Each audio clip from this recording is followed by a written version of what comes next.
آل eyes ان Rafah, تمام نظریں Rafah پر جمی ہوئی ہیں۔ تمام سوشل میڈیا اپلیکیشنز پر یہ سلوگن، یہ تصویر ٹاپ ٹرینڈنگ میں ہے۔ لیکن کیا وجہ ہے کہ پوری دنیا کی نظریں رفح پر کیوں جمی ہوئی ہیں؟ اور یہ رفح کیا ہے؟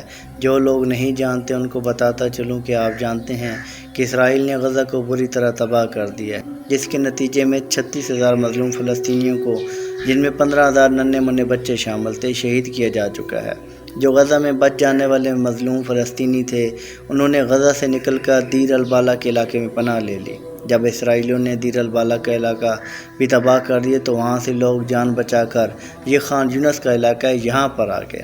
لیکن اسرائیل نے یہاں بھی بمباری کر دی تو تقریباً 14 لاکھ مظلوم فلسطینی، جن میں 6 لاکھ معصوم بچے شامل ہیں، بے یار و مددگار، بے سر و سامانی کے عالم میں بھوکے پیاسے جان بچاتے ہوئے رفح میں آ گئے۔ رفح کی اپنی آبادی تقریباً 2 لاکھ ہے اور 14 لاکھ یہ اور 2 لاکھ ان کے اپنے 16 لاکھ مظلوم فلسطینی، بے یار و مددگار، بھوکے پیاسے معصوم بچوں کے ساتھ اس وقت رفح میں پناہ لیے۔ اور رفح کے ساتھ ایجپٹ کی بارڈر ہے جو کہ بند ہے، یعنی ان 16 لاکھ مظلوم فلسطینیوں کے سامنے صرف اور صرف شہادت ہے، اور وہ تمام لوگ بے یار و مددگار منتظر ہیں کہ کوئی مدد آئے، کوئی مسیح ادھر بھی دیکھے، کوئی تو چارہ گری کو طریقوں کا چہرہ لہو سے تار ہے، زمین جنازہ بنی ہوئی ہے۔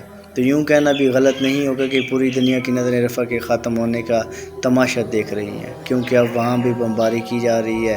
وہ صنم خانوں میں کہتے ہیں مسلمان گئے، ہے خوشی ان کو کہ کعبے کے نگہبان گئے، منزل دیر سے اونٹوں کے خودی خان گئے، اور اپنی بغلوں میں دبائے ہوئے قرآن گئے۔ دیا کسی شوخ نے محراب و منبر پہ، یہ ناداں گر گئے سجدوں میں جب وقت قیام آیا۔